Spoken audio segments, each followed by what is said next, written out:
മഹത്വത്തിൻ സാന്നിധ്യം, ദൈവവചനത്തിൻ അഭിഷേകം, മഹിമയിൽ വാണിടും യേശു കർത്താവിന്റെ സാന്നിധ്യം.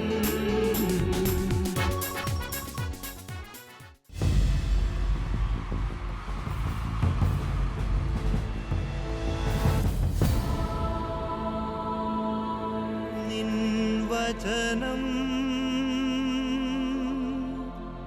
ധ്യാനിക്കുമ്പോൾ ഹല്ലേലൂയ. മഹത്വത്തിൻ സാന്നിധ്യം. ഈ ശുശ്രൂഷയിലേക്ക് കടന്നു വന്നിരിക്കുന്ന എല്ലാ പ്രിയപ്പെട്ടവർക്കും നമ്മുടെ കർത്താവായ യേശു ക്രിസ്തുവിൻ്റെ കൃപയും സമാധാനവും ആശംസിക്കുന്നു.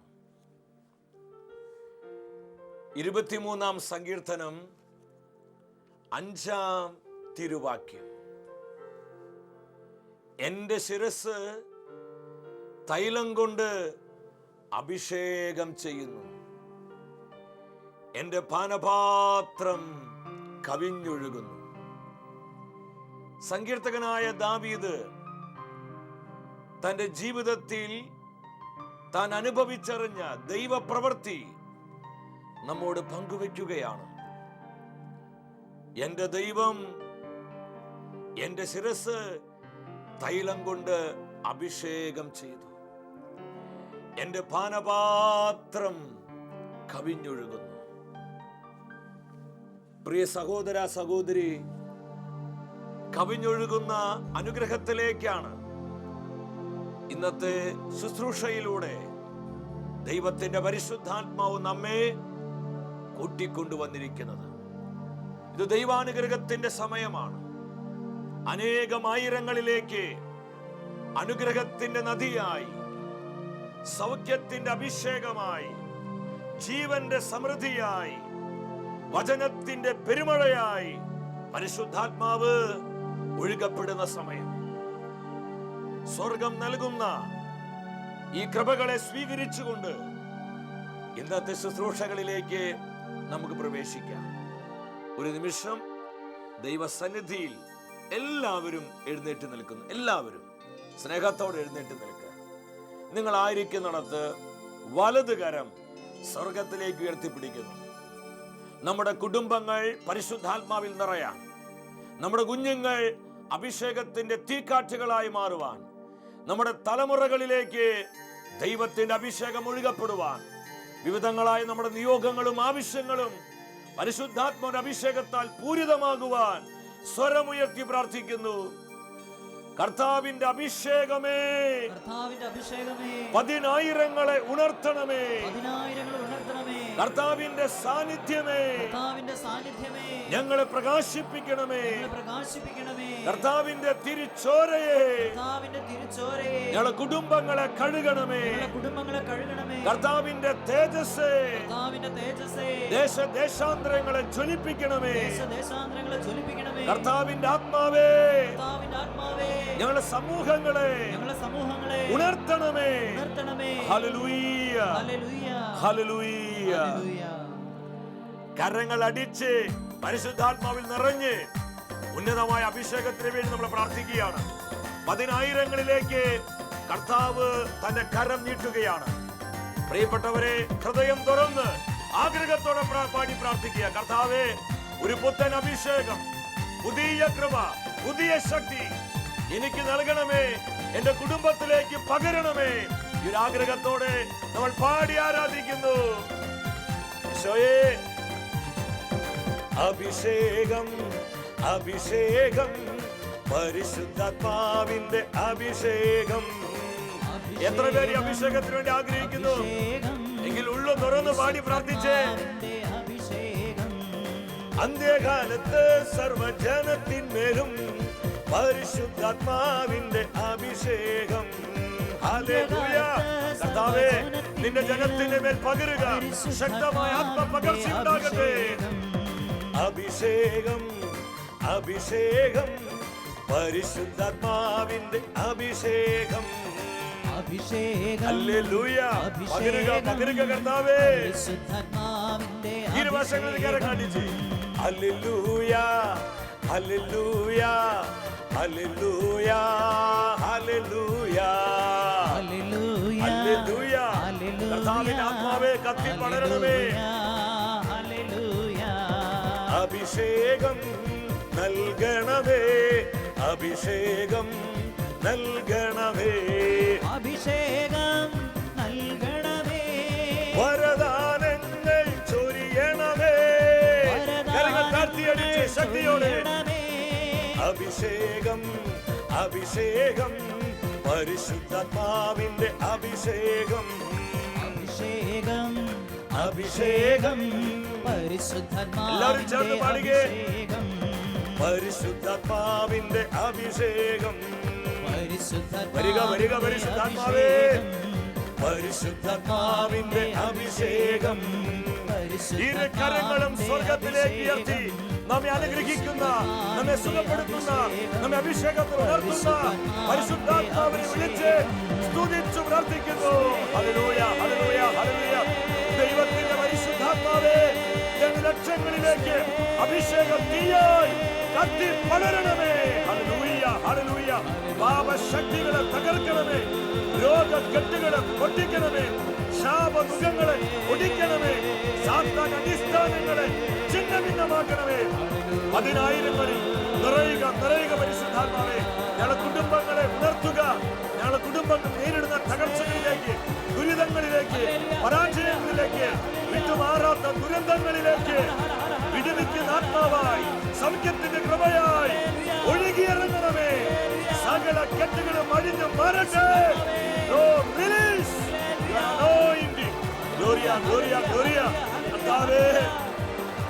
അഭിഷേക കരങ്ങൾ നീട്ടി നിങ്ങളുടെ ജനത്തെ അനുഗ്രഹിക്കണമേ. കണ്ണുനീരോട് നിലവിളിച്ചു പ്രാർത്ഥിക്കുന്ന പതിനായിരങ്ങളുടെ പ്രാർത്ഥനയ്ക്ക് ഉത്തരം കൊടുക്കണമേ. ഞങ്ങളെ ഓരോരുത്തരെയും കാലഘട്ടത്തിൽ അഭിഷേകത്താൽ ഉണർത്തണമേ. കർത്താവിന്റെ സൈന്യമായി ദൈവജനം മുഴുവൻ ഉണരുവാനുള്ള ആത്മനിറവിനാൽ കർത്താവേ ഞങ്ങളെ പൂരിതമാക്കണമേ. Thank you Jesus. പരിശുദ്ധ അമ്മേ, സകല വിശുദ്ധരെ, ഞങ്ങളെല്ലാവരും പരിശുദ്ധാത്മാവിൽ നിറയുവാൻ ഞങ്ങൾക്കായി പ്രാർത്ഥിക്കണമേ. ആമേൻ. ഹല്ലേലൂയ.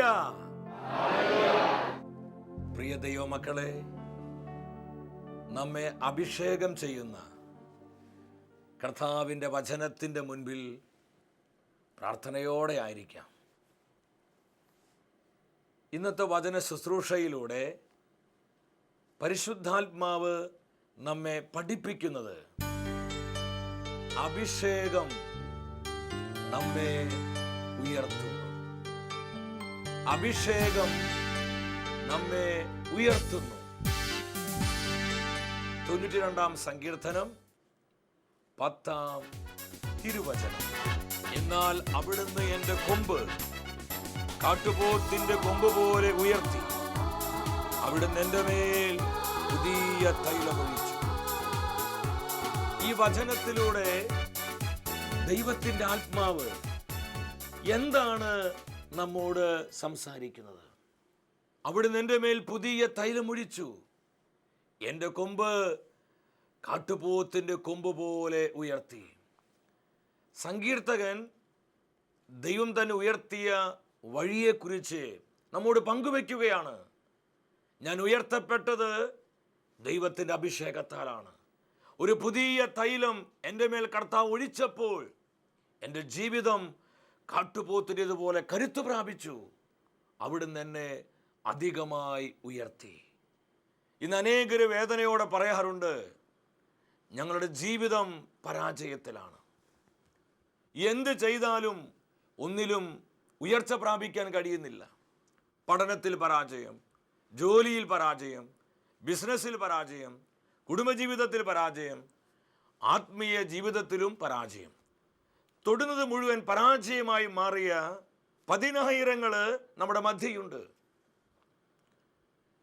നമ്മുടെ പരാജയങ്ങൾ വിജയമായി മാറണമെങ്കിൽ ദൈവത്തിൻ്റെ അഭിഷേകം കൂടിയേ തീരൂ. അഭിഷേകമാണ് നമ്മെ ഉയർത്തുന്നത്. ഈ അഭിഷേകം നമ്മൾ പ്രാപിക്കണമെങ്കിൽ എന്തു വേണം? പ്രവാചകനായ എസെക്കിയേലിലൂടെ ദൈവത്തിൻ്റെ ആത്മാവ് നമ്മോട് സംസാരിക്കുകയാണ്. 7-ാം അധ്യായം 13-ാം തിരുവചനം.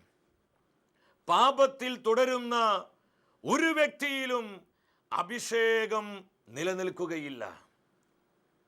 പാപത്തെ വിട്ടുകളയാത്ത ഒരു ജീവിതത്തിലും ദൈവത്തിൻ്റെ അഭിഷേകം വസിക്കുകയില്ല. നമ്മുടെ ജീവിതം അഭിഷേകത്താൽ ഉയർത്തപ്പെടണമെങ്കിൽ നമ്മുടെ ജീവിതം കർത്താവിനെ പരിശുദ്ധമാകണം. വിശുദ്ധ ജീവിതത്തിൽ മാത്രമാണ് അഭിഷേകം കുടികൊള്ളുകയുള്ളൂ. വീണ്ടും 45-ാം സങ്കീർത്തനം 7-ാം വചനത്തിൽ വചനം ആവർത്തിക്കുകയാണ്. നീ നീതിയെ സ്നേഹിക്കുകയും ദുഷ്ടതയെ വെറുക്കുകയും ചെയ്തു. ആകയാൽ ദൈവം, നിന്റെ ദൈവം മറ്റുള്ളവരിൽ നിന്ന് നിന്നെ ഉയർത്തി ആനന്ദത്തിൻ്റെ തൈലത്താൽ അഭിഷേകം ചെയ്തു. ആ വചനം നമ്മൾ ശ്രദ്ധിക്കണം. മറ്റുള്ളവരിൽ നിന്ന് ദൈവം നിന്നെ ഉയർത്തി. എന്തുകൊണ്ടാണ് ദൈവം ഉയർത്തിയത്? നീ നീതിയെ സ്നേഹിച്ചു, ദുഷ്ടതയെ വെറുത്തു. പാപം ഉപേക്ഷിക്കാത്ത ഒരു വ്യക്തിയിലും ഉയർച്ചയുണ്ടാവുകയില്ല. താൽക്കാലികമായ നേട്ടങ്ങളും അഭിവൃദ്ധിയൊക്കെ കടന്നു വരാം. ശാശ്വതമായ ഉയർച്ച കർത്താവിൽ നിന്ന് നീ ആഗ്രഹിക്കുന്നുണ്ടോ? ഉണ്ടെങ്കിൽ ദൈവത്തിൻ്റെ അഭിഷേകം സ്വീകരിച്ചേ മതിയാകൂ. ഈ വചനങ്ങളിലൂടെയെല്ലാം ദൈവത്തിൻ്റെ ആത്മാവ് ആവർത്തിച്ച് എന്താ നമ്മോട് പറയുന്നത്? വിശുദ്ധ ജീവിതത്തിൽ മാത്രമാണ് കർത്താവിൻ്റെ അഭിഷേകം വസിക്കുന്നത്. ഈ അഭിഷേകമാണ് യഥാർത്ഥത്തിൽ നമുക്ക് ഉയർച്ച തരുന്നത്. അഭിഷേകത്താൽ ഉയർത്തപ്പെട്ട അനേകം ജീവിതങ്ങളെ വിശുദ്ധ വചനത്തിൽ നമുക്ക് കാണുവാൻ കഴിയും. അതിലേതാനും ചില വ്യക്തികളെ നിങ്ങൾക്ക് പരിചയപ്പെടുത്തുവാനായി ആഗ്രഹിക്കുകയാണ്. ഒന്നാമത്തെ വ്യക്തിയാണ് പൂർവ ജോസഫ്. ഉൽപ്പത്തിയുടെ പുസ്തകം 39-ാം അധ്യായം 1-2 തിരുവചനങ്ങൾ. ജോസഫിനെ അവർ ഈജിപ്തിൽ കൊണ്ടുവന്നപ്പോൾ അവനെ കൊണ്ടുവന്ന ഇസ്മായേലിൽ നിന്ന് ഫറവോയുടെ കാവൽപ്പട നായകനായ പോത്തിഫർ അവനെ വിലയ്ക്ക് വാങ്ങി. ഈജിപ്തിൻ്റെ അടിമച്ചന്തയിൽ അടിമയായി ജോസഫ് വിൽക്കപ്പെടുകയാണ്. ഫറവോയുടെ പട്ടാള നായകനായ പോത്തിഫർ വളരെ വില കൊടുത്ത് അവനെ വിലയ്ക്ക് വാങ്ങുകയാണ്. 2-ാം തിരുവചനം. എന്നാൽ കർത്താവ് ജോസഫിൻ്റെ കൂടെയുണ്ടായിരുന്നു. എല്ലാ കാര്യങ്ങളിലും അവന് ശ്രേയസ്സുണ്ടായി. നമ്മുടെ ഹൃദയങ്ങളിലേക്ക് തുളച്ചു കയറേണ്ട തിരുവചനമാണിത്. കർത്താവ് ജോസഫിനോടൊപ്പം ഉണ്ടായിരുന്നു എന്ന് പറഞ്ഞാൽ ദൈവത്തിൻ്റെ അഭിഷേകം അവൻ്റെ മേലുണ്ടായിരുന്നു.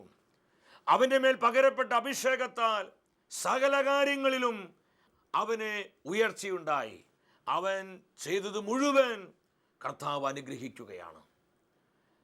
ചെയ്യാത്ത തെറ്റിനെ താൻ ജയിലിൽ അടയ്ക്കപ്പെടുന്നത് നമുക്ക് കാണുവാൻ കഴിയും. ഈ നാളുകളിലാണ് ആ സാമ്രാജ്യത്തിൻ്റെ തലവനായ ഫറവയ്ക്ക് 2 സ്വപ്നങ്ങൾ ഉണ്ടാകുന്നത്. ആ സ്വപ്നങ്ങൾ വ്യാഖ്യാനിക്കുവാൻ ഈജിപ്ത് രാജ്യത്തെ ഒരു മന്ത്രവാദിക്കും ജ്ഞാനികൾക്കും കഴിഞ്ഞില്ല. ജോസഫിന് സ്വപ്നം വ്യാഖ്യാനിക്കുവാനുള്ള കൃപ കർത്താവ് നൽകിയിരുന്നു. ജോസഫ് ആ ജയിലിൽ കിടന്ന് സ്വപ്നങ്ങൾ വ്യാഖ്യാനിക്കും. അതുപോലെ തന്നെ സംഭവിക്കും. ഈ വരം ജോസഫിൽ പ്രവർത്തിക്കുന്നുണ്ടെന്ന് ഫറവ അറിഞ്ഞപ്പോൾ ഫറവയുടെ മുൻപിൽ അവനെ കൊണ്ടുവരുവാൻ ഉത്തരവിടുകയാണ്. കർത്താവിൻ്റെ അഭിഷേകം ഫറവയുടെ മുൻപിൽ ജോസഫിനെ നിർത്തുകയാണ്. ഞാൻ ആത്മാവിൽ പറയട്ടെ, പ്രിയപ്പെട്ടവരെ, കർത്താവിൻ്റെ അഭിഷേകം നമ്മുടെ മേലുണ്ടെങ്കിൽ ഈ അഭിഷേകം രാജാക്കന്മാരുടെ മുൻപിലും ഉന്നത സ്ഥാനീയരുടെ മുൻപിലും നമ്മെ നിർത്തും. ജോസഫിൻ്റെ ജീവിതത്തിലൂടെ പരിശുദ്ധാത്മാവിനെ ഈ സന്ദേശമാണ് നമ്മോട് പറയാനുള്ളത്. ഫറവോ തൻ്റെ സ്വപ്നങ്ങൾ പറഞ്ഞപ്പോൾ തൻ്റെ മേൽ പകരപ്പെട്ട അഭിഷേകത്തിൻ്റെ ശക്തിയാൽ ജോസഫ് ഈ സ്വപ്നങ്ങൾ വ്യാഖ്യാനിച്ചു കൊടുക്കുകയാണ്. ഇത് കേട്ട് കഴിഞ്ഞപ്പോൾ വലിയ ആനന്ദത്തോടെ ഫറവ് വിളിച്ചു പറയും. ഉൽപ്പത്തിയുടെ പുസ്തകം 41 അധ്യായം 38 തിരുവാക്യം. ദൈവത്തിൻ്റെ ആത്മാവ് കുടികൊള്ളുന്ന ഇവനെ പോലെ മറ്റൊരു വ്യക്തിയെ നമുക്ക് കണ്ടെത്താൻ കഴിയുമോ? അത്രമാത്രം ദൈവത്തിൻ്റെ അഭിഷേകം ഇവനിൽ കുടികൊള്ളുന്നു. ഇതാരാ പറഞ്ഞത്? അന്നത്തെ ഏറ്റവും വലിയ സാമ്രാജ്യ ശക്തിയായ ഈജിപ്തിൻ്റെ അധിപനായ ഫറവോ. 39 വചനത്തിൽ വീണ്ടും വചനം ആവർത്തിക്കുകയാണ്. ഈ കാര്യങ്ങൾ ദൈവം നിനക്ക് വെളിപ്പെടുത്തി തന്നിരിക്കുന്നു. നിന്നെപ്പോലെ ബുദ്ധിമാനും വിവേകിയുമായി മറ്റൊരു മനുഷ്യനില്ല. 41 ദൈവത്തിൻ്റെ വചനം വീണ്ടും ആവർത്തിക്കുന്നു. ഫറവോ പറയും, ഈജിപ്ത് രാജ്യത്തിൻ്റെ മുഴുവൻ അധികാരിയായി ഞാൻ നിന്നെ നിയമിച്ചിരിക്കുന്നു. ഈജിപ്തിൻ്റെ മുഴുവൻ അധികാരിയായി ഫറവോ ജോസഫിനെ നിയമിക്കുകയാണ്. താൻ ഏത് രാജ്യത്തിന് അടിമയായിരുന്നോ ആ രാജ്യത്തിന് പ്രധാനമന്ത്രിയായി ദൈവത്തിൻ്റെ അഭിഷേകം ജോസഫിനെ ഉയർത്തുകയാണ്. പ്രിയ സഹോദര സഹോദരി, നമ്മെ ഉയർത്തുന്നത് ലോകമല്ല. നമ്മൾ ഉയർത്തുന്നത് ഈ ലോകത്തിന് മെച്ചപ്പെട്ട സംവിധാനങ്ങളല്ല. ഇതിലൂടെ എല്ലാം ദൈവത്തിന് നമ്മൾ ഉയർത്താൻ കഴിയും. എന്നാൽ ഉയർത്തുന്നത് കർത്താവിൻ്റെ അഭിഷേകമാണ്. എൻ്റെ ജീവിതത്തിൽ യാതൊരു ഉയർച്ചയും ഇല്ലല്ലോ എന്ന് പറഞ്ഞ് നമ്മൾ ഭാരപ്പെടുകയല്ല വേണ്ടത്. വില കൊടുത്ത് ദൈവത്തിൻ്റെ അഭിഷേകം സ്വീകരിക്കുവാൻ നമ്മൾ തയ്യാറാകണം. ഞാൻ ഈ വചനം നിങ്ങളുമായി പങ്കുവെക്കുമ്പോൾ ഒരു സംഭവം എൻ്റെ മനസ്സിലോട്ട് കടന്നു വരികയാണ്. വർഷങ്ങൾക്ക് മുൻപ് സ്നേഹബഹുമാനപ്പെട്ട ജോർജ് കളത്തിലത്തിൻ്റെ ടീമിൽ ശുശ്രൂഷ ചെയ്തിരുന്ന ഫിലോ ചേച്ചി, നിങ്ങളിൽ പലർക്കും ഫിലോ ചേച്ചി അറിയാം. ഫിലോ ചേച്ചിയുടെ ശുശ്രൂഷയിൽ ഞാൻ പങ്കെടുത്തിട്ടുണ്ട്. ഈ ഫിലോ ചേച്ചിയുടെ പ്രത്യേകത, ഒരു മഠത്തിൽ അവിടുത്തെ കുശിനിയിൽ കുശിനിപ്പണി ചെയ്തിരുന്ന ഒരു സാധാരണ പെൺകുട്ടി, അക്ഷരജ്ഞാനം പോലുമില്ല, കന്നുകാലികളെയൊക്കെ തേച്ച് കുളിപ്പിച്ച് അവയ്ക്ക് വേണ്ട കാര്യങ്ങളൊക്കെ ചെയ്ത് ആ മഠത്തിൽ ഇങ്ങനെ കഴിയുകയാണ്. ഈ സമയത്താണ് തൻ്റെ 2 കിഡ്നികളും തകരാറിലാകുന്നത്. താൻ മരണത്തോടടുത്തു. ഈ സമയത്ത് കർത്താവിൻ്റെ കരുണയാൽ ഒരു ധ്യാനത്തിൽ പങ്കെടുത്തു. ആ ധ്യാനത്തിലൂടെ പരിപൂർണ സൗഖ്യം ഈശോ ഫിലോ ചേച്ചിക്ക് കൊടുക്കുകയാണ്. മാത്രമല്ല, തൻ്റെ ഉന്നതമായ അഭിഷേകത്താൽ ഈ സഹോദരിയെ കർത്താവ് നിറച്ചു. വിദ്യാഭ്യാസമില്ലാത്ത, എഴുത്തും വായനയും അറിയത്തില്ല, ബസിന്റെ ബോർഡ് വരെ ഒരാൾ വായിച്ചു കൊടുത്താൽ മാത്രമേ മനസ്സിലാവുകയുള്ളൂ. വിദ്യാഭ്യാസം ഒട്ടും തന്നെ ഇല്ല. എന്നാൽ ദൈവത്തിന്റെ അഭിഷേകം ഫിലോ ചേച്ചിയിൽ വെളിപ്പെട്ടപ്പോൾ ദൈവീക ജ്ഞാനം കൊണ്ട് ചേച്ചി നിറയുകയാണ്. പിന്നീട് വളരെ അത്ഭുതകരമായ വിധത്തിൽ കർത്താവിന്റെ വചനം വായിക്കുവാനുള്ള കൃപ കൊണ്ട് നിറയുകയാണ്. നമ്മൾ വായിക്കുന്നതിനേക്കാളും എത്ര സുന്ദരമായിട്ട് ഫിലോ ചേച്ചി ബൈബിൾ വായിക്കുന്നത്, സുവിശേഷം പ്രഘോഷിക്കുന്നത്. അക്ഷരജ്ഞാനമില്ലാത്ത, എഴുത്തും വായനയും അറിയാത്ത ഈ ഫിലോ ചേച്ചി എങ്ങനെയാ സുന്ദരമായി ബൈബിൾ വായിക്കുന്നത്? അതാണ് അഭിഷേകത്തിന്റെ ശക്തി. ഫിലോ ചേച്ചി ധ്യാനിപ്പിക്കുന്നത് ആരെയാണെന്നറിയോ? മെത്രാന്മാരെ, പ്രൊവിൻഷ്യൽസിനെ, ജനറൽമാരെ, ഡോക്ടേഴ്സിനെ, എഞ്ചിനീയേഴ്സിനെ, സമൂഹത്തിൽ ഉന്നത സ്ഥാനീയരെയാണ് കർത്താവിന്റെ സുവിശേഷം അറിയിക്കുന്നത്. എല്ലാ തരത്തിലുമുള്ള വ്യക്തികൾക്ക് കർത്താവിന്റെ വചനം കൊടുക്കുമാറ് ദൈവിക ജ്ഞാനം കൊണ്ട് കർത്താവ് ഫിലോ ചേച്ചി നിറയ്ക്കുകയാണ്. ഇതിന്റെ അടിസ്ഥാനം എന്തായിരുന്നു? തൻ്റെ മേൽ പകരപ്പെട്ട അഭിഷേകമാണ്. ഇതുപോലെ ദൈവാത്മാവ് പ്രവർത്തിക്കുന്ന അനേകർ ഇന്ന് നമ്മുടെ ഇടയിലുണ്ട്. എന്തുമാത്രം ജീവിതങ്ങളെയാ കർത്താവിന്റെ അഭിഷേകം ഇതുപോലെ ഉയർത്തിയിരിക്കുന്നത്. 2ാമത്തെ വ്യക്തിയാണ് ദാവീദ്. ആരായിരുന്നു ദാവീദ്? വെറുമൊരു ഇടയച്ചെറുക്കൻ. സാമുവേൽ പ്രവാചകന്റെ 1-ാം പുസ്തകം 16-ാം അധ്യായം 11-ാമത്തെ തിരുവചനം. പ്രവാചകനായ സാമുവേല് ജസ്സയോട് ചോദിക്കും, നിന്റെ 7 മക്കളെയും ഞാൻ കണ്ടു, വേറെയും പുത്രന്മാര് നിനക്കുണ്ടോ? ഈ സമയത്ത് ജസ്സ പറയും, ഇളയ മകനുണ്ട്, അവൻ ആടുകളെ മേയ്ക്കുവാൻ പോയിരിക്കുകയാണ്. അപ്പന്റെ ആടുകളെ മേയ്ക്കുന്ന ഇടയച്ചെറുക്കനായിരുന്നു ദാവീദ്. സാമുവേല് പറയും, അവനെ ആളയച്ചു വരുത്തുക.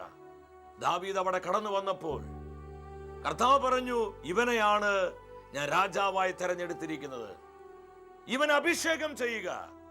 പ്രവാചകനായ സാമുവേൽ തൈലപാത്രത്തിൽ നിന്ന് തൈലമെടുത്ത് ദാവീദിനെ അഭിഷേകം ചെയ്യുകയാണ്. 13-ാമത്തെ വചനം പറയുന്നു, അന്നു മുതൽ കർത്താവിന്റെ ആത്മാവ് ദാവീദിന്റെ മേൽ ശക്തമായി ആവസിച്ചു. അവൻ കർത്താവിന്റെ അഭിഷിക്തനായി. ദൈവത്തിന്റെ അഭിഷേകം അവനിൽ കത്തിജ്വലിക്കാൻ തുടങ്ങി. ഈ അഭിഷേകത്താൽ ദാവീദ് യുദ്ധങ്ങളിൽ വിജയിച്ചു. ഈ അഭിഷേകത്താൽ അവൻ അനുഗ്രഹിക്കപ്പെട്ടു. അവൻ പോയിടത്തെല്ലാം കർത്താവ് അവന് ഉന്നതമായ ഉയർച്ച കൊടുത്തു. എന്താ ഇതിന്റെ കാരണം? ദൈവത്തിന്റെ അഭിഷേകം ദാവീദിന് മേലുണ്ടായിരുന്നു. അവൻ അതിനുവേണ്ടി വലിയ വില കൊടുക്കാൻ തയ്യാറായി. സാമുവേൽ പ്രവാചകൻ 2-ാം പുസ്തകം 5-ാം അധ്യായം 1 മുതൽ 5 വരെയുള്ള വാക്യങ്ങൾ. ദാവീദിന്മേൽ പകരപ്പെട്ട അഭിഷേകം അത് വർദ്ധിച്ച് വർദ്ധിച്ച് വർദ്ധിച്ചു വരികയാണ്. നാളുകൾ കഴിഞ്ഞപ്പോൾ ഇസ്രായേൽ മുഴുവന്റെയും രാജാവായി അവന്റെ മേൽ പകരപ്പെട്ട അഭിഷേകം അവനെ ഉയർത്തുകയാണ്. ഇസ്രായേൽ മുഴുവന്റെയും രാജാവായി ദാവീദ് ഉയർത്തപ്പെട്ടു. ഈ ഉയർച്ചയുടെ കാരണം എന്തായിരുന്നു? അവന്റെ മേൽ ദൈവത്തിന്റെ അഭിഷേകമുണ്ടായിരുന്നു. ഈ വചനം നിങ്ങളുമായി പങ്കുവെക്കുമ്പോൾ മറ്റൊരു സംഭവം ഞാൻ ഓർക്കുകയാണ്. എഡ്വേർഡ് ഏണസ്റ്റ് എന്ന് പറയുന്ന ഒരു മിഷണറി പറഞ്ഞൊരു അനുഭവം. കംബോഡിയ എന്ന സ്ഥലത്ത് ഒരു ഗോത്രവർഗമുണ്ടായിരുന്നു. അവർക്ക് മാതൃഭാഷയല്ലാതെ വേറെ ഒരു ഭാഷയും അറിയത്തില്ല. മാതൃഭാഷ പോലും ശരിക്കും സംസാരിക്കാൻ അറിയാത്ത ഒരു ഗോത്രം. എന്നാൽ അവർ പരിശുദ്ധാത്മാവിൽ നിറഞ്ഞവരായിരുന്നു. ഒരു ദിവസം അവർ ഒരുമിച്ച് പ്രാർത്ഥിച്ചു കൊണ്ടിരിക്കുമ്പോൾ ആ സമൂഹത്തിൽ ശക്തമായ ആത്മാവിന്റെ പകർച്ചയുണ്ടായി. അവരെല്ലാം പരിശുദ്ധാത്മ നൽകിയ വിവിധ ഭാഷകളിൽ സംസാരിക്കാൻ തുടങ്ങി. അല്പം കഴിഞ്ഞപ്പോൾ അവരിൽ ചിലർക്ക് ദൈവത്തിന്റെ ആത്മാവ് ഒരു സന്ദേശം കൊടുത്തു. ഈ ഗ്രൂപ്പ് ലീഡ് ചെയ്യുന്ന മൂപ്പന് വേണ്ടി പ്രാർത്ഥിക്കുക, ലീഡർക്ക് വേണ്ടി പ്രാർത്ഥിക്കുക. ആത്മാവിന്റെ സ്വരം അനുസരിച്ച് അവർ ഒരുമിച്ച് കൂടി ആ മൂപ്പന് വേണ്ടി പ്രാർത്ഥിച്ചു. അദ്ദേഹത്തിന് മാതൃഭാഷ പോലും ശരിക്കും പറയാൻ പറ്റത്തില്ലായിരുന്നു. അത്രമാത്രം അക്ഷരജ്ഞാനമില്ലാത്ത ഒരു പാവപ്പെട്ട മനുഷ്യൻ. എന്നാൽ ഇവർ ആത്മാവിൽ നിറഞ്ഞ് കൈകൾ വെച്ച് പ്രാർത്ഥിച്ചപ്പോൾ ദൈവത്തിന്റെ പരിശുദ്ധാത്മാവ് ശക്തിയോടെ ആ മൂപ്പനിലേക്ക് ഇറങ്ങി വന്നു. ദൈവത്തിന്റെ അഭിഷേകം കത്തി ജ്വലിക്കാൻ തുടങ്ങി. അദ്ദേഹം ഇംഗ്ലീഷ് ഭാഷയിൽ സംസാരിക്കാൻ തുടങ്ങി. അവരെല്ലാവരും അത്ഭുതപ്പെട്ടു. ഒരു പ്രാവശ്യമല്ല, ഇന്ന് അദ്ദേഹം ഇംഗ്ലീഷ് ഭാഷയിൽ സുവിശേഷം പ്രസംഗിക്കുന്നു. അനേകം രാജ്യങ്ങളിൽ കടന്നു ചെന്ന് കർത്താവിന്റെ വചനം അറിയിക്കുകയാണ്. ഇംഗ്ലീഷിലുള്ള പ്രസംഗങ്ങൾ തന്റെ മാതൃഭാഷയിലേക്ക് പരിഭാഷപ്പെടുത്തുന്നു. ഇതുപോലെ ഈ കാലഘട്ടത്തിലും ദൈവത്തിന്റെ പരിശുദ്ധാത്മാവ് വിവിധ ഭാഷകൾ നൽകി അനേകരെ സുവിശേഷ വേലയ്ക്കായി ഉപയോഗിക്കുന്നുണ്ട്. ഞാൻ ആത്മാവിൽ പറയട്ടെ, ദൈവത്തിന്റെ അഭിഷേകത്തിന് എല്ലാം സാധ്യമാണ്. നിങ്ങൾ എത്ര പേര് വിശ്വസിക്കുന്നു? ഹൃദയത്തിന്റെ ഭാരങ്ങള്, മനസ്സിന് ദുഃഖങ്ങള്, നമ്മൾ അലട്ടുന്ന സകല വിഷമതകളും വിട്ടുകളഞ്ഞ് എന്ത് വില കൊടുത്തും ഞാൻ കർത്താവിന്റെ അഭിഷേകം പ്രാപിക്കും ഈ ഒരു തീരുമാനത്തോട്ട് വാ. നിങ്ങൾ ആയിരിക്കുന്നിടത്ത് അതരം തുറന്നു പറഞ്ഞേ, ദൈവത്തിന്റെ അഭിഷേകത്തിന് എല്ലാം സാധ്യമാണ്. എല്ലാം സാധ്യമാണ്. ഒരിക്കൽ കൂടെ വിശ്വാസത്തോടെ പറഞ്ഞേ, ദൈവത്തിന്റെ അഭിഷേകത്തിന് എല്ലാം സാധ്യമാണ്. എല്ലാം സാധ്യമാണ്. എല്ലാം സാധ്യമാണ്. അവസാനമായി പരിശുദ്ധ മറിയം, ലൂക്കായുടെ സുവിശേഷം 1-ാം അധ്യായം 27-ാമത്തെ തിരുവാക്യം. നസ്രത്ത് എന്ന പട്ടണത്തിൽ ദാവീദിന്റെ വംശത്തിൽപ്പെട്ട ജോസഫ് എന്ന പുരുഷനുമായി വിവാഹം നിശ്ചയം ചെയ്ത കന്യകയുടെ അടുത്തേക്ക് ദൈവത്താൽ ഗബ്രിയേൽ അയക്കപ്പെട്ടു. മംഗളവാർത്ത മറിയത്തോട് ഗബ്രിയേൽ ദൂതൻ പറയുകയാണ്. ഇതൊക്കെ കേട്ട് കഴിഞ്ഞപ്പോൾ മറിയം ചോദിച്ചു, ഇതെങ്ങനെ സംഭവിക്കും? ഞാൻ പുരുഷൻ അറിയുന്നില്ലല്ലോ. ലൂക്കായുടെ സുവിശേഷം 1-ാം അധ്യായം 35-ാം തിരുവചനം. ഈ ചോദ്യത്തിന് മറുപടിയായി ഗബ്രിയേൽ ദൂതൻ പറഞ്ഞു, പരിശുദ്ധാത്മാവ് നിന്റെ മേൽ വരും, അത്യുന്നതനായ ദൈവത്തിന്റെ ശക്തി നിന്റെ മേൽ ആവസിക്കും. ലോകത്തിലെ ഏറ്റവും വലിയ മിറക്കിൾ, വചനം മാംസമായി പരിശുദ്ധ മറിയത്തിന്റെ ഉദരത്തിൽ രൂപപ്പെടുകയാണ്. പ്രിയപ്പെട്ടവരെ, ലൂക്കായുടെ സുവിശേഷം 1-ാം അധ്യായം 43-ാം വചനത്തിലോട്ട് വരിക.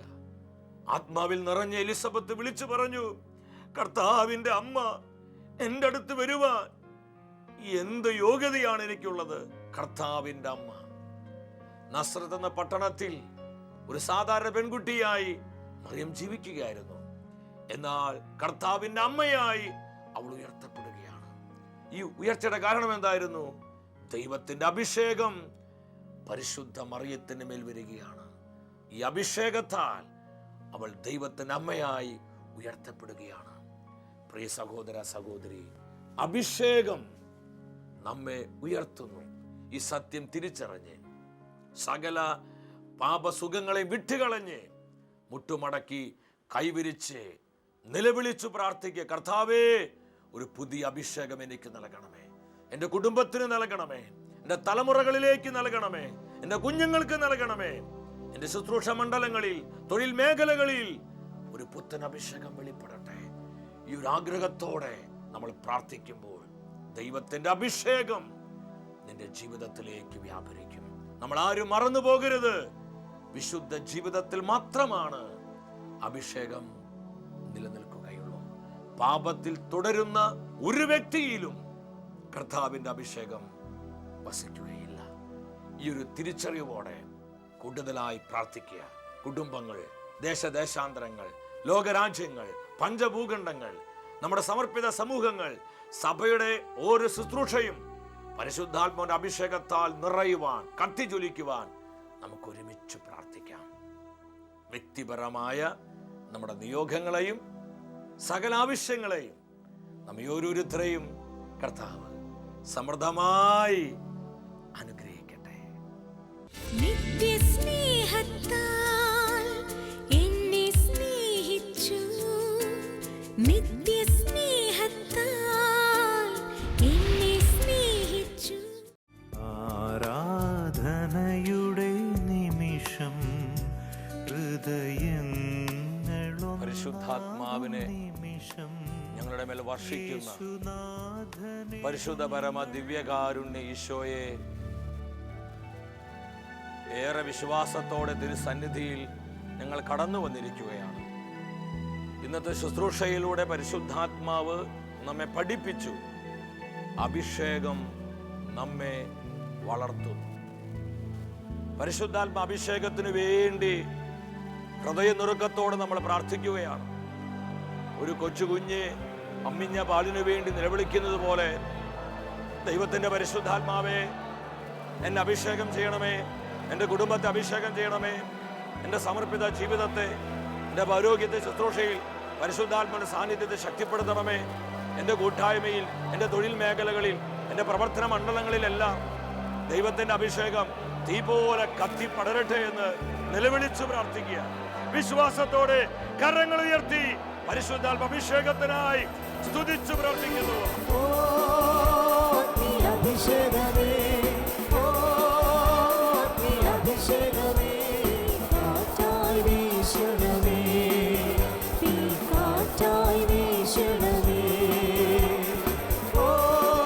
വിശ്വാസത്തോടെ പ്രാർത്ഥിക്കുന്നു. Hallelujah, hallelujah, hallelujah.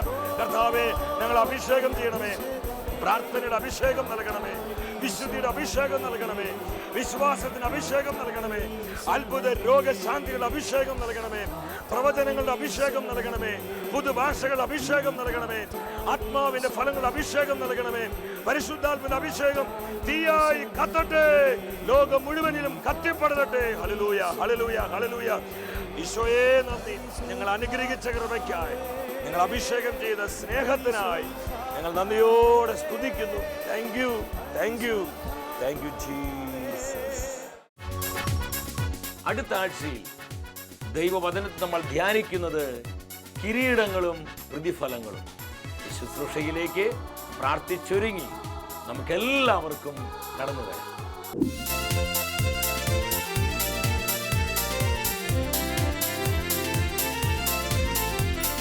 മഹത്വമേ, മഹത്വമേ, മഹത്വത്തിൻ രാജാ.